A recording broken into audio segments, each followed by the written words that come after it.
Welcome to the Big World Made Small podcast for the adventure traveler. I'm thrilled you're here.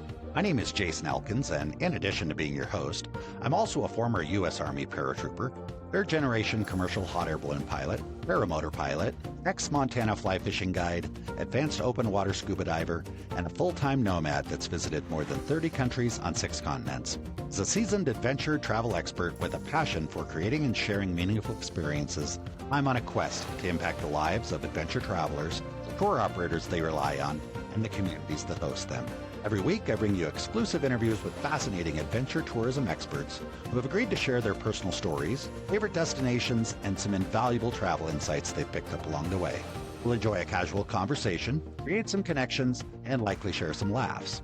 It's my hope that by the end of each episode, this big world will feel just a bit smaller. Let's get started, shall we? Welcome back, everybody, to another episode of the Big World Made Small podcast for the adventure traveler. Today, I've got a fellow podcaster, been doing it a heck of a lot longer than I have, and definitely in this travel space. So I'm super excited to have a conversation with David Brodie.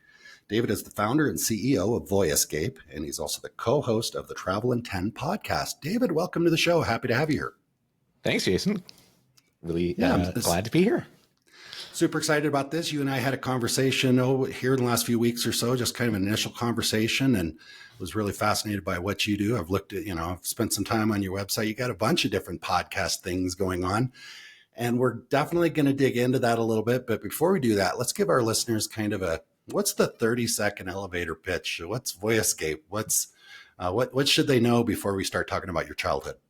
Sure. Voyascape is a network of travel podcasts. So we've got multiple different shows with hosts in cities all around the world, really aiming to have, a podcast for pretty much any destination you would want to go to. We're up to hundreds of destinations at that stage.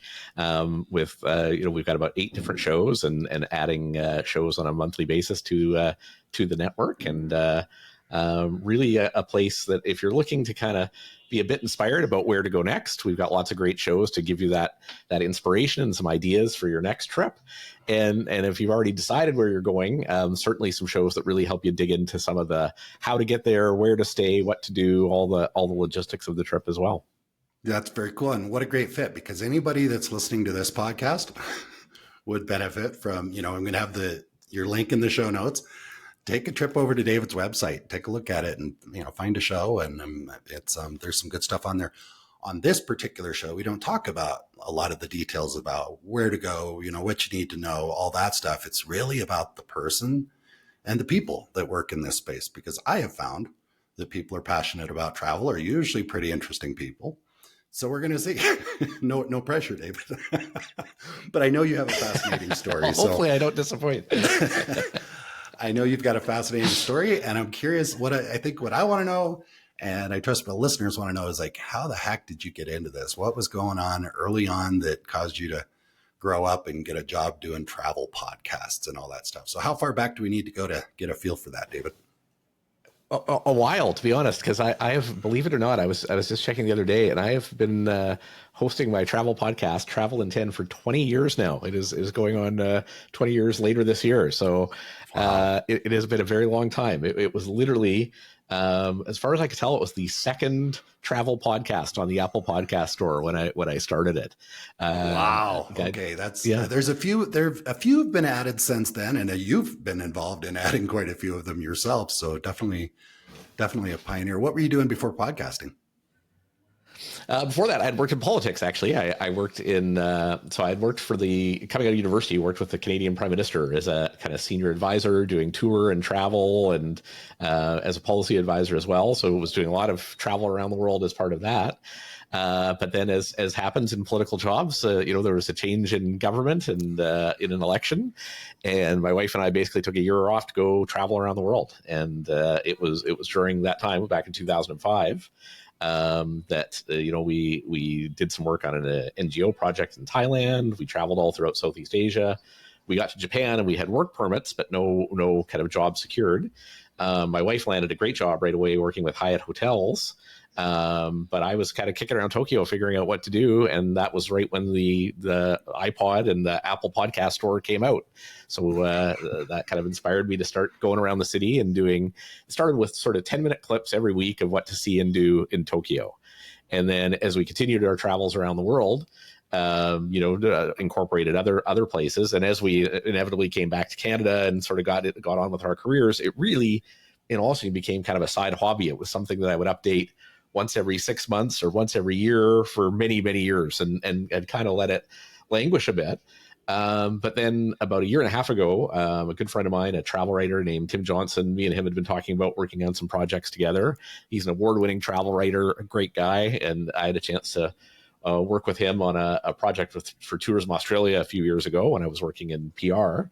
And we were talking about the podcast and decided to kind of relaunch that first and get that going. And we managed to get it to the #1 travel podcast here in Canada and sort of building up an audience around the world.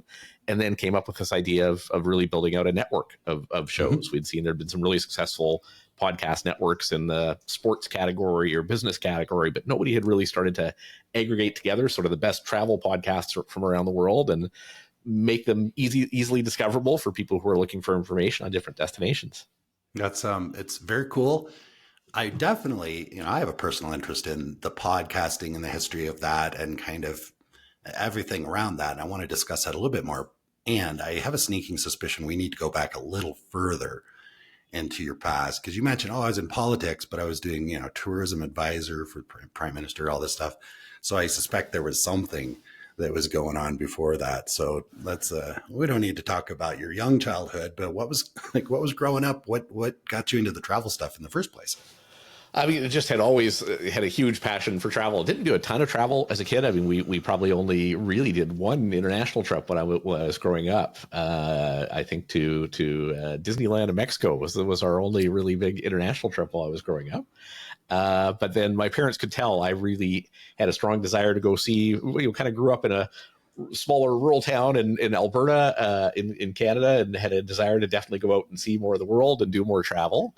And their deal with me was if I sort of did well enough my last year of university, I could get a ticket to go wherever I wanted. So I picked the furthest destination I could at the time, which was Australia, and spent about a year traveling then. And that's where I first got to work a little bit in the tourism industry. I worked at Club Med in Australia for a while. I worked on a sailboat taking people up the Whitsunday Islands on cruises throughout Australia.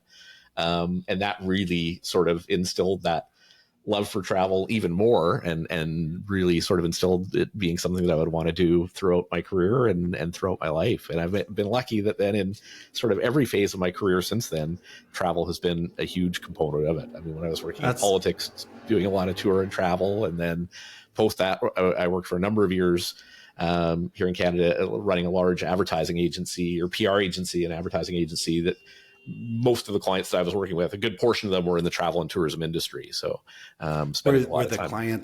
Were the PR agency, were most of their clients travel, or did you just happen to kind of specifically pursue those types of clients for yourself to work? I mean, I ended up being within the agency, one of the people who really sort of specialized in travel, and ended up leading our global travel and tourism group within the agency. So, we had offices in the US, the UK, Canada,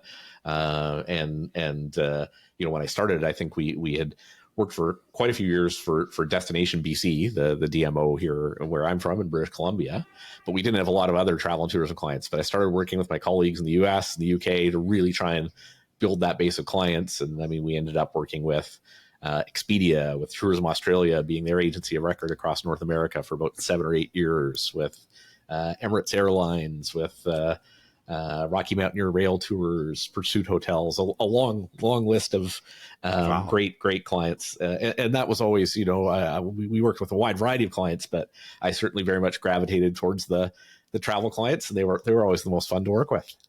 I suspect that, and that was going to be my next question is, when you first started there, presumably you had a larger mix of non-travel clients that you're working on. Then it sounds like you obviously built up that business and went after that. And I'm just curious, did you kind of realize kind of early on that, man, I really want to do the travels? I guess what I want to ask you is that, did you just feel like some of the other stuff was kind of boring to you? I mean, it's late enough now that your past clients may not listen to this. They might. But did you ever think, oh my gosh, if I do one more makeup promotion, I'm going to lose my mind, or cars, or that type of stuff? Launch of a new baby diaper, or I mean, we had a large variety of clients in a large variety of sectors. And the thing I would say is with the travel clients is like they did tend to be a little bit more. They were not risk adverse. They were willing to take creative risks, which is something that I was very much attracted to. So, that really ended up being why I gravitated towards working with a lot of those clients, because, you could come to them with really creative out of the box ideas.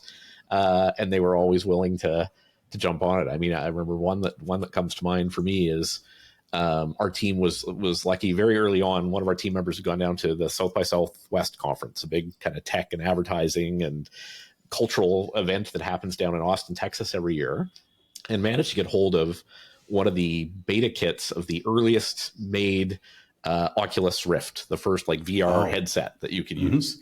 And when he brought it back to the office, like we were all blown away and just like amazing what you could do with it. And this is a very immersive experience that we had never really seen before, and instantly saw a huge potential for some of our clients in the travel and tourism sector. So we worked with Destination BC, who we were working with at the time, to basically, the idea we pitched to them was, fam trips. I'm sure you've heard of before. Familiarization trips are very popular, tactic in the travel and tourism industry, where you bring, travel journalists and others to your destination to kind of get immersed in it and see it. We pitched them on an idea of kind of creating these virtual fam trip experiences where we went down to New York and Los Angeles, various cities, using the Oculus VR headset, where we'd created some amazing, hikes in British Columbia that you could take, or skiing in British Columbia that you could do with the headset on, and then also created kind of installations around it. So one of them was in a hotel suite in New York that we took over and put like a campfire in the middle of it and a tent, and you put on the headset and you felt like you were in a campsite in the middle of British Columbia. And because nobody had really seen VR yet then, they had seen the Oculus headset, and we're getting a chance to see that for the first time, but see our content around being inspired to travel to BC. It got tremendous amount of coverage and interest and attention. And those were always sounds pretty cool. The types of clients and projects that were exciting to work on, for sure.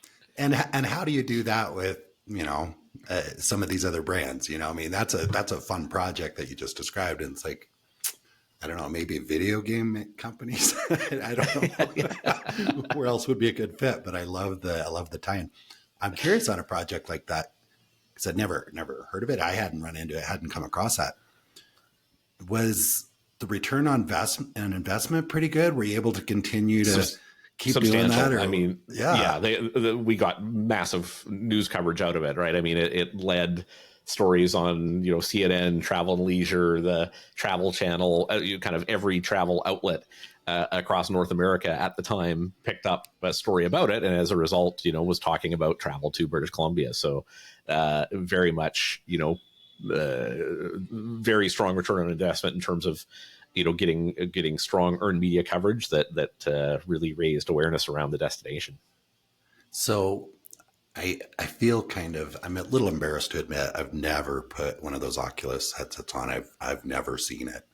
Yeah. I don't know why, but as I'm listening I'm aware of it. And I'm envisioning, and I haven't been to a travel show in a while. I've been to a few travel shows in a while, but I haven't, if I had a lodge in the Bahamas or something in the Amazon, I can see where, if I've got a table at a travel show, what a great thing to just bring along. For sure. Well, if I was working with a travel brand today, probably rather than doing it with Oculus, I would be doing it with the new Apple Vision Pro. I mean, their new headset is way more immersive than Oculus ever was, and creates an even more impactful experience. So I think it's got great potential for travel brands. It's something I've been suggesting to some people that I've been talking to in the travel industry lately, is that if you have the newest version of the iPhone 16 Pro, it actually lets you shoot in that sort of immersive format for VR headsets, and specifically for the Apple Vision Pro. And the Apple Vision Pro is still very much a niche product with very few people buying it.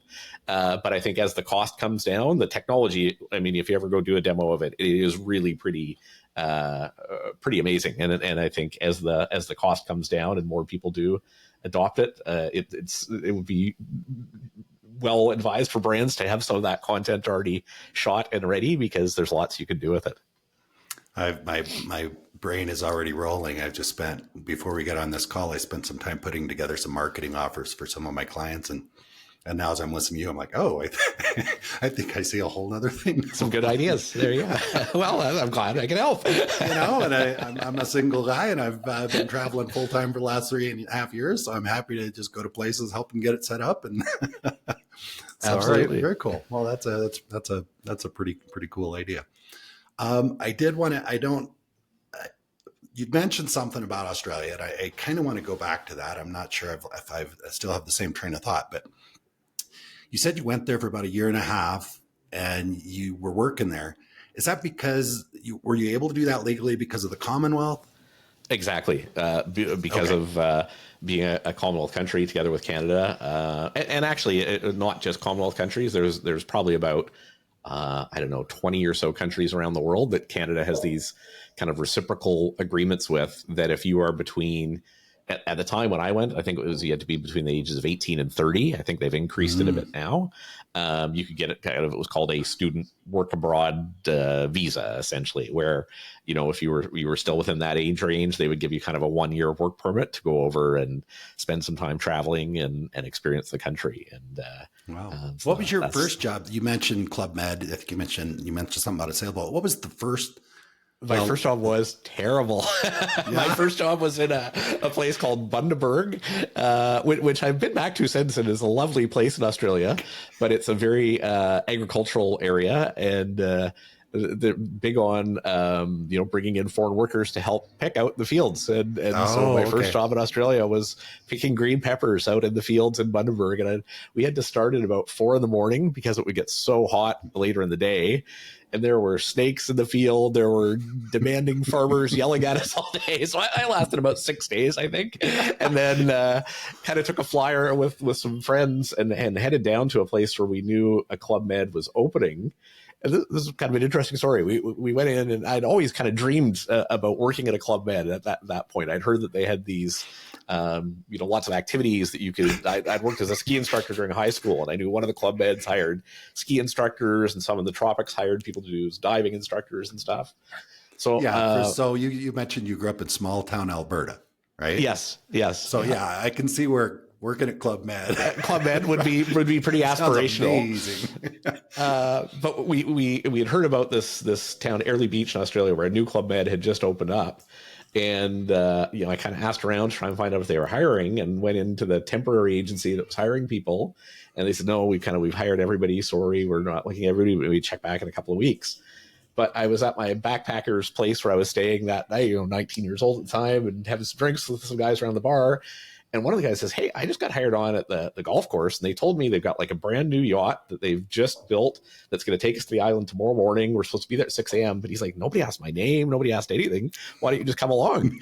I'm like, absolutely. So we got in the morning. We jumped on the boat. We got over to the island, and they started dividing everybody up and said, okay, who's here to work on the restaurant? Okay, they counted out who's here to work on the golf course. I just kind of shuffled along with those guys.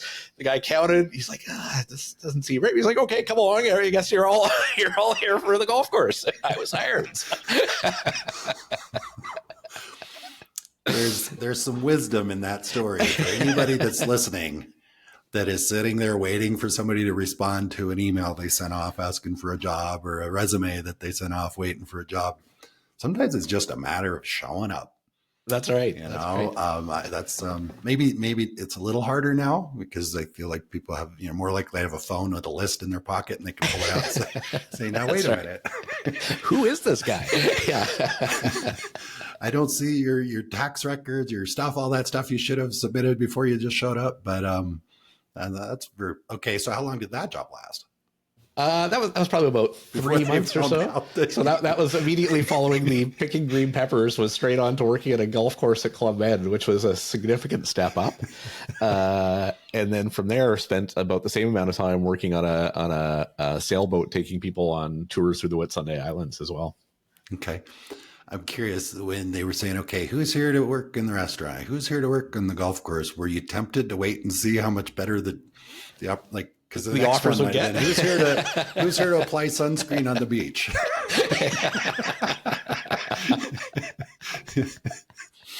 Yeah, I didn't push my luck quite that far, right? Yeah. It could have got worse. It could have, after the golf course, you didn't walk away. Then the next one, okay, who's working in the trash pit, or I could have suddenly been a diving instructor with no dive certification or something. I don't know. That's a very, very cool story. So it sounded like your parents were fairly supportive. They're like, you do okay in school. I think you said do well in school. So I guess I'm paraphrasing. Do okay in school, graduate. Yeah. Then they would get you a ticket to go anywhere you wanted to go. Were they happy you chose Australia, or could you see the look on your mom's face when you said, I want to go as far away from here as possible? Did you pick up on anything like, can't you just go over to, I will say being a parent now and reaching, my oldest is 16. And so I have a much better perspective now. And yeah, my parents for sure were a little upset to see me go at the airport, for sure. And I can certainly empathize with that a lot now. Do you think they at least maybe felt, I don't know what the perception is. I grew up in Wyoming, Montana, which is basically southern Alberta. So it's kind of very similar. But I'm curious, I mean, Australia is considered reasonably safe, except for the snakes and the sharks and the crocs, the spiders and all that. Other than that, it's pretty safe. Do you think that you would have got more resistance if you said, I spent a lot of time in Colombia, and at that time, Colombia was not a great place to go. So like if you'd picked another place like Colombia or somewhere in the Middle East, do you think they would have rescinded that offer? 100%. Yeah. I think there would have been more discussion and more concern, I think, for sure. I think they definitely saw Australia as being a pretty safe destination and it really was a great place for, being, 18, 19 years old and getting that first travel abroad experience. You really couldn't ask for a much better place than Australia in the 90s. I mean, it was very easy to travel around. The people were incredibly friendly, and just so much to see and do there as well. Yeah. I was fortunate to go for a few months when I was only 12 when I went there. But I have such fond memories of all the people, and it was just such a cool place to be. So I can appreciate that. What did you study in school? Political science. And, okay. I was aspiring to go work at, Canadian embassies abroad to be part of the Foreign Service. But okay. The year I wrote the Foreign Service exam, I think there were something like 20,000 or 30,000 people who wrote the exam, and about 8 who got hired on. So I did not make the cut that year. Okay. And then subsequently, I just happened to, because of studying in political science and kind of volunteering on some campaigns, managed to get a great job offer coming out of university to go work as a summer student for the Minister of Finance here in Canada at the time. And did you do that before you went to Australia, or no? This is post Australia, so this is more in the kind of my mid-20s, coming out of university. Australia, I did straight out of high school. Okay. Oh, I gotcha. No, I appreciate the clarification there. So yeah, you said graduate. Okay, so you had the gap year kind of experience. Exactly. Which is so cool. And then you went back to. So other than. You mentioned that your parent, you guys had taken a trip to kind of Disneyland, Mexico. Other than that, other than growing up in small town Alberta, which means a lot, what was it that had that travel thing going on? Were you watching documentaries on TV? Did you have the National Geographic subscription? What was it? All of the above, for sure. I mean, anything related to travel, I very much latched onto. And the other thing is, I mean, we did a lot of stuff in the outdoors, a lot of hiking, camping, skiing, which also just furthered my interest in wanting to do more of that in other places. I mean, Alberta is such a great place for incredible skiing and the Rockies and incredible hiking. It's still one of my favorite places in the world to go skiing or to go hiking, but it certainly also piqued my interest in doing more of that in other parts of the world as well. Sure. Did you have siblings growing up that I'm just kind of curious if you did, and did they kind of go a similar direction or? Yeah, I have a sister who worked a little bit in the hotel industry early on in her career, and she likes to travel, but certainly was not as obsessed with the travel bug as I have ended up being throughout my career in life, I wouldn't say. Yeah, you and I are kind of similar in that regard. It's and if you don't have it, I think it's hard for people to understand. What is your problem? I mean, I get that. I've been traveling alone for 3.5 years, and I meet people and they're like, "Oh, why are you here? And you don't have any family with you?" And kind of just look at you like, "What is wrong with you?" What? And then, of course, my family, when I told them, I'm 51, so 3-4 years ago, when I bought a one-way ticket to Colombia, like my family acted as though I was 18. Like, yeah, what? Yeah. Why are you doing that? And I remember my mom denies it to this day, but I remember her specifically saying, "Why Colombia? Can't you just like go to Seattle or something?" Seattle, California. Which seemed like such a weird response. And then I mentioned it to her, several months later. I think I said, "And you wanted me to go to Seattle?" And she's like, "What are you talking about?" Well, that's what I thought. I thought, well, what are you talking about? So yeah, that doesn't change. And then, so what about other people? Have you traveled to Colombia before that, or was that just No? I actually chose Colombia. So when I made the decision, I had worked in the travel industry. I'd worked in adventure tourism I'd been fortunate to visit quite a few places. And at one point I had the opportunity to visit Colombia, been invited on a fam trip basically. And my boss at the time was like, "Well, I just don't know if we can really sell Colombia, but I guess you could go." And then I was so excited. And I went home and told my wife at the time, I'm like, "I'm going to Colombia." And she said, "Oh, no, you're not." So there was a little bit of resistance there, and I chose not to go. So then fast forward several years and I'm divorced and single, and I decide I'm going to go travel the world. So I sold all my stuff. So the first place I wanted to go was Colombia, because there was no one really that had the say on to tell me that I wasn't going to go.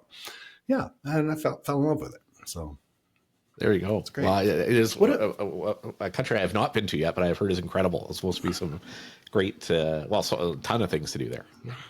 It's amazing. And my plan was to go there for a month or so and then just kind of continue on down and through other parts of South America that I hadn't visited. And it's 3.5 years later, and I look back and I've spent 2.5 of those years in Colombia. Yeah. I just got there. I was like, man, this is amazing. The weather was perfect, and the people, the culture, everything was so exciting. All that stimulation that someone like me needs. Yeah. And so I definitely, anybody that's listening to this, it's a great spot. And I remember so many times just walking down the street or sitting there having a coffee and a croissant. They do a lot of croissants there, or empanadas or whatever. And just thinking, wow, there's so many people that are never going to experience this because of stories or things in their head or images they saw in the news 20, 30 years ago. And it was a big moment for me just to realize, man, there's some places I'd probably go just about anywhere, but I might take different precautions depending on where I go. Yeah. But Colombia is like such a, there's precautions everywhere you go, but it's pretty great. I had a very similar experience about a week ago, actually, or 2 weeks ago now, I guess. I was in Jordan, which, of course, it borders on Israel on one side. It's got Syria, Iran, or Iraq. It's a lot of the people there described Jordan to me as a quiet house in a very noisy neighborhood, which I thought was a very apt description. And I think a place that a lot of people, with particularly with what's happening in Israel right now, would be hesitant to go to. And clearly that's having a huge impact on tourism there. Tourism was down, in some of the areas that we were traveling to by 70, 80, 90%, depending on where we were traveling. But at the same time, I have been fewer places where the people were friendlier, where there is the culture is more compelling. I felt incredibly safe the entire time we were there. I mean, I think people don't realize how different Jordan is from some of its surrounding neighbors in terms of, I mean, it's been a very stable country for very many years, and very moderate and very easy to travel around. And it's probably of all the places I've traveled to, one of the ones where I would say the perception versus the reality when you get there are just so incredibly different. I got that impression. I actually interviewed a gentleman that runs a tour business there in Jordan. One of the first interviews that we did. And it was fascinating. He was just, by the end of the conversation, I'm like, I'm going. It's, he just talked about the hospitality of the people there and just the warm graciousness. Now, had you visited other countries around Jordan as well? A little bit. I mean, a year earlier, I'd done a little bit of travel in the Middle East as well. So I'd been to Oman, I'd been to Abu Dhabi and Dubai, but not extensively throughout the Middle East. But everywhere I've gone in the region only makes me want to go see more of it, for sure. It's interesting. I have not been to the Middle East other than one stop in, one stop at an airport, and I don't think it was Dubai. I don't even remember at this point. But the people I've met traveling in other places that are from the Middle East, is just, wow, they're some of the nicest people. Even when I was still living in Phoenix, Arizona, my son and I went in, found this little market that looked interesting. We went in there, turned out it was owned by a family from Iraq. And they were so sweet. They were just so wonderful. And, they were giving us little treats. Here, you got to try this, you got to try that. And it just really, everybody that I've met anyway, or come across from the Middle East has been that way. I know there's issues, obviously, but there's issues everywhere. Yeah, for sure. And I think that's exactly right. I mean, anywhere you travel around the world, you've certainly got to be aware of what's happening and kind of research the destination. But I find everywhere that I've traveled around the world that people are basically the same and mm-hmm. looking to build a good life for themselves and make the most of the day, and that you can find people who are incredibly friendly and helpful in pretty much every corner of the world. Yeah, I actually you mentioned you kind of started your podcast when you were in Asia and specifically in Japan. I actually started this show. My first trip to Southeast Asia, or to Asia, period. And it kind of came from that sense of, wow, this is a long ways away physically, but the people here are not that much different. You might see a woman in a burqa or hijab or whatever, and her kids are climbing all over her, and her husband's there with the daughter underneath his arm. And, they love their kids just as much as we do. And, and they can be so incredibly gracious. And that was it just inspired me. It's like, I just want to talk to people from a bunch of different places and get these conversations going so people can kind of not feel like there's such a big difference, between wherever you're from and wherever, maybe you haven't visited, or just go visit. And I'm curious, David, have you ever done a podcast episode about a place that kind of sounds like, you don't want to go there? I mean, has that ever been the gist of the message, or have you been to a place where you're like, I'm not going to do a podcast about it because I don't want to tell people not to go there?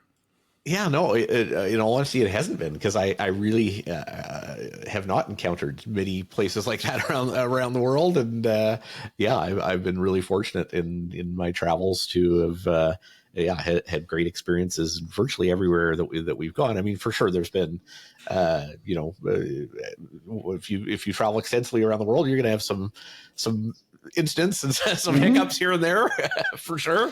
Russia, I think I had a few different places around the world. I think we're getting ready for a story here. Tell us. You mentioned Russia. Yeah, Russia, I did find, of probably all the places I've traveled around, one of the more challenging ones, for sure. And I think and I'm sure now it would be a very challenging time to travel around Russia as well. A whole variety of reasons. It was,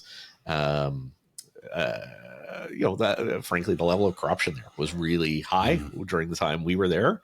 And, you just kind of ran into incidents wherever you went, kind of various different things that came along. I mean, probably were these mostly incidents because when I hear corruption and traveling, I think of police that, want bribes or that type of thing. Is that kind of what you're talking about?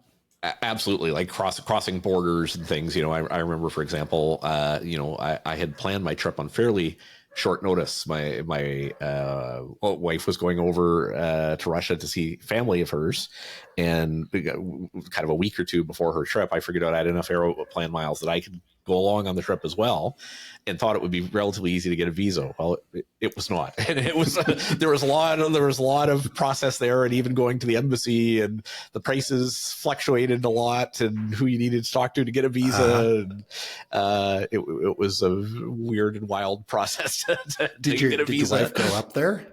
She Russia? Did until 18, and then moved to Canada for university after that. Yeah. So I'm curious, when you said, "Oh, I'll go with you," was she excited about this? She's like, "Oh no, it's going to be a pain in the ass," or she was? No, she was very much excited. How much of a pain in the ass it was going to be for you?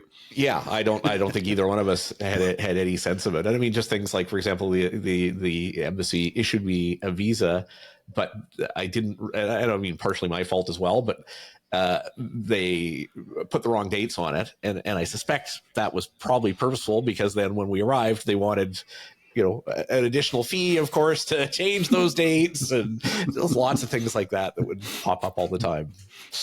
So the guy that initially issued it was looking out for the guy that was going to be at the border control when you came through, and that they're all kind of in on the same thing. And did it leave a bad feeling for Russia? I mean, would you go again? You just kind of like, okay, well, at least I kind of know what to expect, or? I mean, to be honest, I would love to go again. Like, I would love to see we didn't make it to St. Petersburg. I would love to see that. I would love to see lots. I don't know in the current political climate if I would go. I mean, I think it's well, yeah, right now it's a tough time in it. Yeah, for sure. Yeah. And tell me more about kind of your wife, and you're traveling together. I've heard you mention a few times in the conversation, we went here, we went there. So does she travel with you most of the time, some of the time? And is she as enthusiastic about it as you are? For sure. I mean, we've done a large portion of our travels we've done together. Of course, some of the stuff I've done for the podcast, and some of the stuff I've done for work travel, she hasn't been able to come along. But I think, of the 53 countries I've been to around the world, she's probably been to 40 some of them or so. So wow. She's kept up pretty well. And as a podcaster, and our kids as well. I mean, I think our kids, who are now 13 and 16, are probably both up in the high 20s, 30 countries that they've been to as well. Wow. So we've been cool. very fortunate to give them a chance to see a good chunk of the world as well.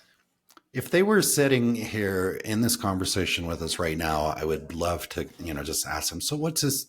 Is this weird? Do the kids at school think you're weird that you go to these places?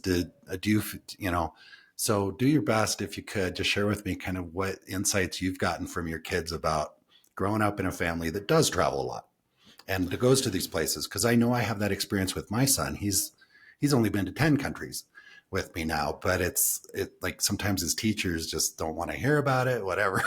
So I'm curious what experience your kids are having. Well, we're very fortunate that they love to travel as much as we do. I mean, they have very much been bitten by the travel bug themselves as well. And the great thing is they're now at an age where they're starting to get very actively involved in the travel planning also. Very keen to kind of think of where we can go next, and, super good at finding the most efficient ways to get places. And, they have certainly taken, I think, a lot of, some of my advice in terms of how to find good travel deals and things, and taken on that advice. And so they're often, my daughter a few weeks ago found a great deal to Mexico while I was away on a business trip, and convinced my wife that they should go for 4 days to Mexico. She was able to find such a great deal that it was hard to say no. So nice. So is she not at the point yet? And maybe she'll never, maybe I don't want to put this out into the universe, because maybe it won't happen, but is she at the point where, no, I want to stay home, spend my summers with my friends, and I don't want to go on vacation? Not at this stage. And surprisingly, I mean, and when we're back home, I mean, she certainly, as all 16-year-olds, probably wants as little to do with us as humanly possible. But when we're traveling, still loves to spend time with us. So that's good. That's all right. That's pretty cool. My situation with my son is, since I'm traveling full time, he's 18 now, and the last several years he'd come spend his summer with me. And I remember last year his mom dropped him off out in front of the airport. So he was 17. He wanted to go check into this. So she dropped him off at the front door, sat in the parking lot just to make sure, and he got checked in, got his bag to fly to Colombia, and flew all the way to Colombia, came through customs in Colombia by himself. And he came out of customs. He was so proud of himself. He's like, man, that was pretty cool. And I was like, Jackson, just think, you can go anywhere now. And now he's got a job, so he even has money. So that's good. And it's like, you can literally buy a plane ticket, get yourself to the airport. You've got your passport. You can go anywhere in the world. And I'm like, so where are you going to go? And he said, well, I just kind of want to focus on work and my friends. I'm like, oh, geez. So we'll see. Maybe later on in life, he'll. I've been really lucky this last year and a half or so since I've started building out my podcast network and running my own business that, I'd done a ton of business travel in the decades before this. And, often 99% of the time my family couldn't come along on those trips versus, now running my own business. I was able to bring my daughter along to a travel conference I went to over in France, and we spent a couple extra days in Germany, a couple extra days in Spain afterwards, which was amazing. Brought my son to a travel conference that I attended in New York, and then we stayed over a long weekend and had a great chance to explore together then. And that's been really one of the huge benefits here in this last year and a half or so. Having my own business is having the chance to do that for sure. It's kind of nice, isn't it, to have that kind of flexibility? And I'm curious. For sure. And I suspect that every time you go anywhere, work kind of mixes its way in because you do podcasts about travel. So I'm curious, when your wife's traveling with you, or when the kids are traveling with you, do you ever get any grief from them about, Dad, quit taking notes. Dad, just relax and be present in the moment? Yes, is the short answer to that. Absolutely. I had a feeling. It's kind of like if somebody's job is maybe a restaurant reviewer or something, you could probably never really go out to dinner with them and enjoy a dinner with them, because whether they're writing a review or not, it's just part of their writing nature. A review and taking photos of the food. And that's right. Yeah. So, all right. That's pretty cool. So what do you, let's just talk about kind of the growth of podcasting and some of that stuff. You've got a whole network of people that you're working with. Like when you said you got started, there was like maybe one or two different, people doing some sort of podcast or something like that, travel based anyway. So what kind of some of your observations over the years? Well, it's interesting, even though I've been doing it for, going on 20 years now, later this year, people still talk about podcasting as being this new emerging medium. And it's still, I think, still got a ways to go in terms of growth, but I think it really has now. Probably the big difference now is it has very much reached the mainstream. I mean, I think when you say you're hosting a podcast, 90% of people now kind of nod their heads and know what you're talking about, versus it was, that 90-10 ratio was probably the inverse when I started. So that's definitely been a big difference. There's so much content out there now. And I think one of the challenges the podcasting industry still has, and I'm hoping I'm starting to see some positive signs on this, but discovery is still not a great.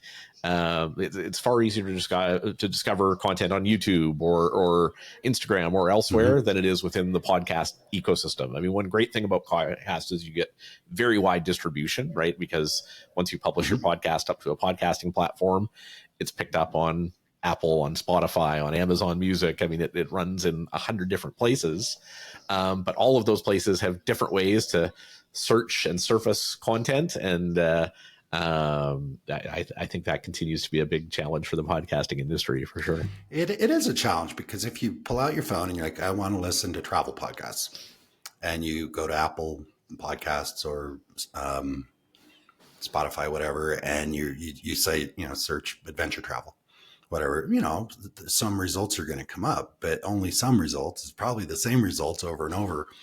And anybody else that maybe is doing a great show, it's can be kind of a challenge for them to get in front of people. So I've noticed that it's still very much there's a lot of outreach, there's a lot of social media, you got you got to get it, you got to find other avenues to get people aware of it. Once they get aware of it, that's great. Do you do video for your podcasts as well? Is that something that you've uploaded? Are you doing the shorts? And I mean, that seems to be quite a common way to get out there. For sure. Do some short form video content on Instagram and YouTube Shorts and elsewhere to help promote our podcast episodes. But part of the premise behind building out a network of shows is, one of the things that we've clearly seen and that kind of research bears out is that the number one place people discover podcasts is on other podcasts. Which is why we're having this conversation. Part of for sure. why you agreed to come on conversations like this. But also, that's why, in building out a network, part of what we do is, we run ads on behalf of travel brands and DMOs and others.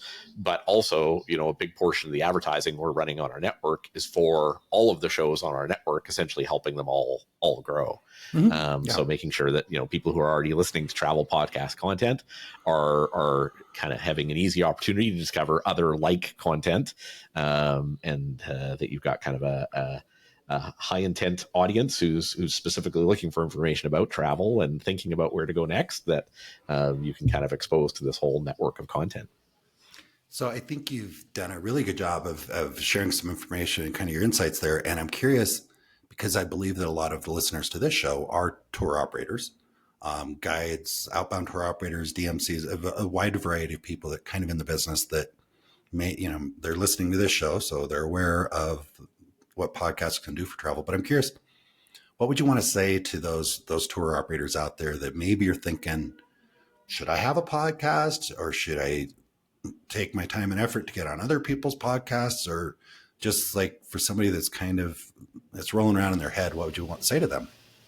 Yeah. I think one of the things about, one of the kind of unique things about podcasting is that if you look at how people consume podcasts, they tend to be deeply engaged with the content, right? They will listen to where on YouTube, they're typically watching for 2 to 3 minutes per video, and a podcast, exactly. Or on Instagram, even less, right? It's 8 to 9 seconds and then scrolling on to your next reel.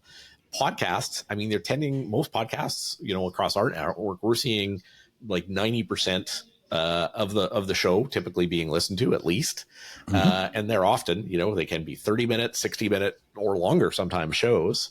So people are becoming deeply engaged within the topic. So there's a strong storytelling opportunity there. And you're reaching an audience who is like deeply engaged with and interested in the topic as well. So I do think they present a unique opportunity to advertisers.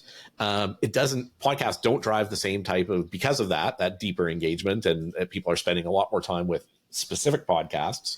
You don't see the massive download, you're not going to find any travel podcast in the world that's getting millions of downloads a month, where you might find that on an Instagram account. But where I would also often say to a brand is, like, if you were to have 500 people, 1,000 people, 1,500 people come to an event and listen to information about your destination for an hour, that be of interest? Would you, like, how excited would you be about that? Well, that's exactly what you're doing when you're on, a monthly podcast that's getting 2,000, 3,000, 5,000, 10,000 downloads a month, right? Really bringing together that. It's a really good point, because it's a really good point, because a lot of the, potential advertisers on your shows or on my show, or just, I don't have anybody advertising. And I haven't made an effort to do that. But I guess what I'm saying is, a typical operator, let's say you run safaris in Africa and you think, okay, I need more people from the US. And there's a trade show in Denver, you're going to go to Safari International Club or Safari Club International Show or whatever, because you're going to get a table and you're going to get an opportunity to speak with, 100 people, really have a real conversation. If it's a really good show. Yeah. And it's only, 5-10 minutes. And then they're going to go talk to someone else at the next table and the next table and the next table. So you spend all this money to go to a show like that to meet a few people, or you could just go on a podcast and maybe that podcast only gets 100 downloads, but there's 100 people sitting there listening to you, listening, hearing your story, feeling a connection with you for an hour. It's like, sure.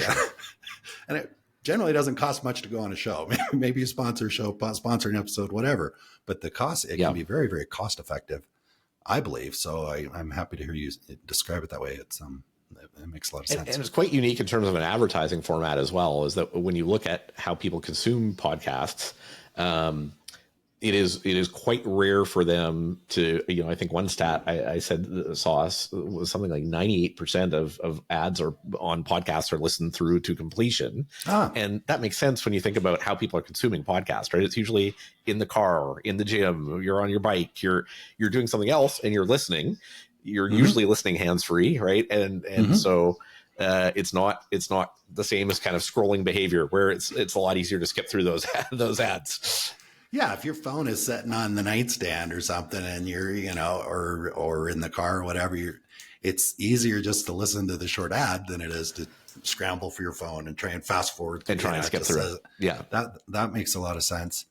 The other thing, there was something else I wanted to ask you, but honestly, it just floated right out of my head. So, David, we've spoken about quite a few things. I would love to come back and just continue the conversation on some other day.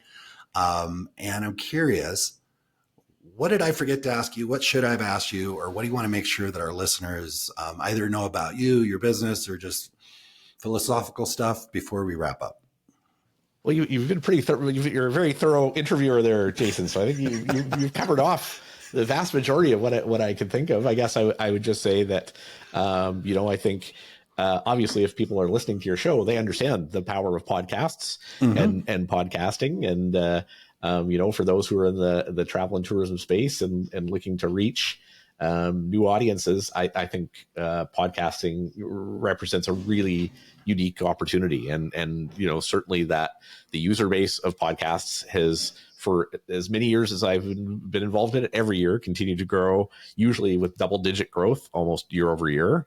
It has very much become a mainstream medium now, and it's one that not a lot of travel brands are thinking about yet. I saw some research the other day going through all the various different social channels and kind of where brand managers and CMOs are prioritizing them. And podcasts were certainly on the list, but it's certainly not their first place for consideration. And I think that opens up a unique opportunity for those brands who do jump in and try something in the podcasting space. I love it. And on that, I just mentioned a moment ago, I don't have any sponsors on this show. Haven't pursued sponsors, but maybe it's a good time to say, this episode is sponsored by Big World Made Small Adventure Travel Marketing. There you go. Because honestly, David, I was just before we got on this call, I was building out a page to offer, podcast publication support for clients and stuff like that. So this was a great, very timely conversation. There you go. So we might have some clips of this spreading around on the internet somewhere. So David, thank you so much. Fascinating Thank you, Jason. Conversation. A lot of fun, and hope to collaborate on some projects with you again soon in the future. Would love to. I really enjoyed the conversation. Thanks for having me on. Thanks, David. Talk to you soon. Bye. Thanks. I trust you enjoyed listening to the conversation as much as I enjoyed recording it. If you're enjoying the Big World Made Small podcast, please take a moment to tell the algorithm by subscribing and posting a review so that others can benefit as well. I also invite you to take a quick trip over to bigworldmadesmall.com and join our private adventure travel community to receive new episode notifications, special access to our guest experts, and perhaps even some exclusive partner offers that we haven't discussed on the podcast. I'll publish another episode soon. Until then, keep exploring. It's the best way to make a big world feel just a bit smaller.